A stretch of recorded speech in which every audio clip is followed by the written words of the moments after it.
தீபம் அகர்பத்தி ஒரு தெய்வீக அனுபவம். பக்தி கிளிட்ஸ் நேயர்களுக்கு மருத்துவ ஜோதிடர் எஸ்.ஆர். சங்கரேஸ்வரியின் அன்பான வணக்கங்கள். பரவ வருடம் எப்படி இருக்க போகுது? 14/4/2026 காலை 9:30 இந்த பரவ வருடமானது ரிஷப லக்னத்துல உதயமாகுது. அப்ப ரிஷப லக்னத்துக்கு 2ஆம் இடத்துல காலபுருஷனுக்கு 9ஆம் அதிபதியான குரு பகவான் இருக்காரு. அதே மாதிரி பாருங்க, காலபுருஷனுக்கு 5ஆம் இடத்துல ரிஷப லக்னத்துக்கு 4ஆம் இடத்துல கேது பகவானுடைய அமர்வு இருக்குது. காலபுருஷனுக்கு 11ஆம் வீடான ரிஷப லக்னத்துக்கு 10ஆம் இடத்துல சந்திரன் ராகு சேர்க்க. இந்த வருடமானது சதய நட்சத்திரத்தை தான் ஆரம்பிக்குது. அப்ப கும்ப ராசியிலையும் தன்னுடைய வருடத்தோட தொடக்கத்திலுமே இருக்கு பார்த்துக்கோங்க.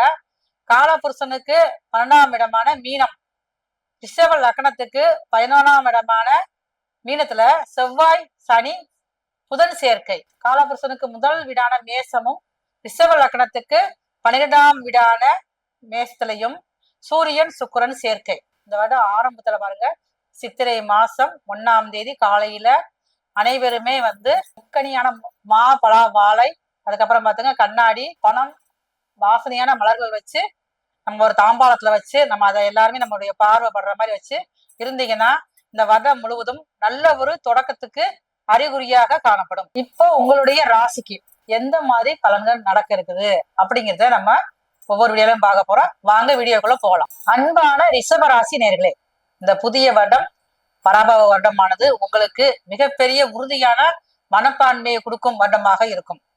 ஏற்கனவே பாருங்க, நீங்க உழைப்புக்கு அஞ்சவே மாட்டீங்க. ஒரு முடிவு எடுத்தா அந்த முடிவுல இருந்து நீங்க மாறவே மாட்டீங்க. கொள்கை பிடிப்புள்ளவங்க தான் நீங்க.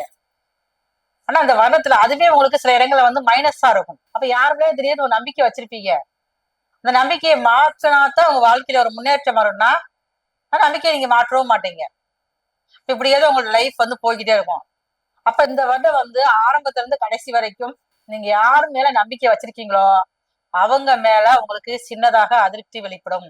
அவர்களை விட்டு நீங்க விலகினால் மட்டும்தான் உங்க லைஃப்ல அடுத்த கட்டத்துக்கு போக முடியும் என்ன உங்க மனசுக்குள்ள உருவாக ஆரம்பிக்கும். அதுக்கப்புறம் தான் நீங்க யோசனை பண்ணி பார்க்க ஆரம்பிப்பீங்க. ஓகே, அப்ப சரிதான், எல்லாரும் சொல்றப்ப நம்ம கேட்காம விட்டோமே, அப்ப மினிமம் நம்ம யாரையும் நம்ப கூடாது அப்படிங்கிற ஒரு முடிவோட நீங்க செயல்பட ஆரம்பிப்பீங்க. அதான் அந்த வருடத்தோட தாக்கம் உங்களுக்கு அதிகமா இருக்கும். இந்த வருட பிறப்பானது உங்களுக்கு உங்களுடைய ராசியிலேயே பிறகுது. உங்க ராசி அதிபதி யாரோட சேர்ந்திருக்காரு பாத்தீங்கன்னா 4ஆம் அதிபதியோட சேர்ந்திருக்காரு. அப்ப சூரியன் சுக்கிரன் சேர்க்கை. அரசாங்க வழியில உங்களுக்கு பல நல்ல ஆதரவுகள் வெளிப்படும். நீங்க இதெல்லாம் எனக்கு அரசாங்கத்தும் உதவி கிடைக்கணுமோ, ஒண்ணுமே இல்லைங்க, சும்மா சின்ன விஷயம்தான். இப்ப மாதம் மாதம் வரக்கூடிய பணமாக இருக்கட்டும், ஏதாவது ஒரு உதவி, சின்ன உதவி நீங்க எதிர்பார்த்திருப்பீங்கல்ல, அது இதுவரை தடையாகிக்கிட்டே போகும். அந்த உதவிகள் இந்த வருடம் ஆரம்பத்திலே கிடைக்கிறதுக்கு வாய்ப்பு இருக்குது. அதுக்கப்புறம் பாருங்க, உங்களுக்கு அசைவ சொத்துக்கள் வரைக்கும் இடமே இல்லம்மா, நான் இடமே வாங்கல, வீடு வாங்கணுங்கள, வீடு வாங்கி போட்டிருக்கேன், கட்ட முடியல, அப்படியே ஒரு மனசுல உங்களுக்கு ஆதங்கங்கள் இருந்துகிட்டே இருக்கும். அந்த ஆதங்கம் இப்ப நிறைவேற போகுது.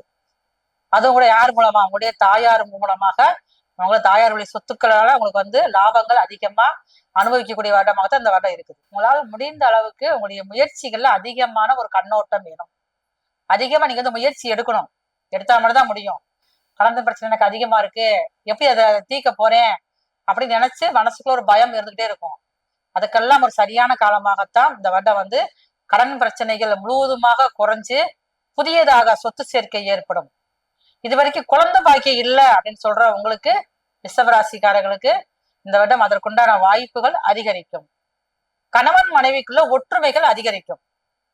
அப்ப இது வரைக்கும் அவங்க இடத்துல இருப்பாங்க, நீங்க இடத்துல இருப்பீங்க. ஆனா இப்ப பாருங்க, இந்த வருடம் ஆரம்பத்திலேயே உங்களுக்கு சரி, அப்ப 2 பேரும் ஒரே இடத்துல வேலை விஷயமாக இருந்து ஒரு பயணிக்கக்கூடிய வருடமாகத்தான் இந்த வருடம் இருக்குது. உயர்கல்வியை படிக்கிறதுக்கு வாய்ப்புகள் இந்த வருடம் ஆரம்பத்துல கடைசி வரைக்கும் கொஞ்சம் குறைவாகவா இருக்குது. தொடர்ச்சியா நீங்க படிக்க முடியாது. அதுக்கு ஏற்ற மாதிரி வேணா ஒரு வருஷம் குறுகிய கால படிப்புகள் நீங்க இந்த வருஷத்துல நீங்க படிச்சுக்கலாம். அதன் மூலமாக அதிகமான நன்மைகள் ஏற்படும் உங்களுக்கு. ரிஷபராசியில் பிறந்த மாணவர்கள், கல்லூரியில் படிக்கிறவங்க, பள்ளியில் படிக்கிறவங்களுக்கு இந்த வருடம் நீங்க நினைச்ச இடத்துலயே உங்களுக்கு ஒரு காலேஜ்லயோ ஒரு ஸ்கூல்லயோ உங்களுக்கு இடமாற்றம், ஒரு படிக்கிற விஷயமாக நீங்க தள்ளி போய் படிக்கக்கூடிய இடமாற்றத்தோட கூடிய படிப்புகள் நல்லா இருக்கும் உங்களுக்கு. இது வரைக்கும் நான் குடும்பத்தோட சேர்ந்திருந்து படிப்புல நான் கண்டினியூ பண்ணிக்கிட்டு இருந்தேன் அப்படின்னா இந்த வருடம் ஆரம்பத்துல இருந்து உங்களுக்கு உங்களுடைய பேரண்ட்ஸை விட்டு, உங்களுடைய குடும்பத்தை விட்டு வெளியில போய் தங்கி பயிலக்கூடிய வாய்ப்புகள் அதிகமாக இருக்குது. இப்ப ரிஷபராசியை சேர்ந்து விவசாயிகளுக்கு பாருங்க, நல்ல ஒரு நேரம் தான். இந்த வருடம் ஆரம்பம் வந்து நல்ல நேரம் தான் உங்களுக்கு வந்து. இப்போ உங்களால முடிந்த அளவுக்கு விவசாயத்துல நீங்க வந்து அதிகமான ஒரு மகசூல் பெறக்கூடிய நேரமாகத்தான் இந்த வருடம் இருக்குது. இப்ப நான் கால்நடை வச்சுக்கிட்டு இருக்கேன், ரிஷவராசிக்காரங்க பெரும்பாலும் எப்பனாலும் ஏதாவது ஒரு இதை வந்து நீங்க பராமரிச்சுட்டே இருப்பீங்க. ஒண்ணு நாய் இல்லைன்னா பூனை இதன் வளர்க்குறங்கிற ஆசை வந்து உங்களுக்கு அதிகமா இருக்கும். அப்படி இருக்கிறவங்க நான் வந்து ஆடு வளர்க்குறேன், நான் வந்து மாடு வளர்த்துக்கிட்டு இருக்கேன், கோழி வளர்த்துக்கிட்டு இருக்கேன் அப்படின்னா இதுக்கு முன்னாடி நீங்க வந்து ஆதாயம் பார்க்கற இந்த வருடம் ஆரம்பத்துல இருந்து உங்களுக்கு அது மூலமாக ஆதாயம் வரக்கூடிய வருடமாகத்தான் இந்த புதிய வருடம் இருக்கிறது.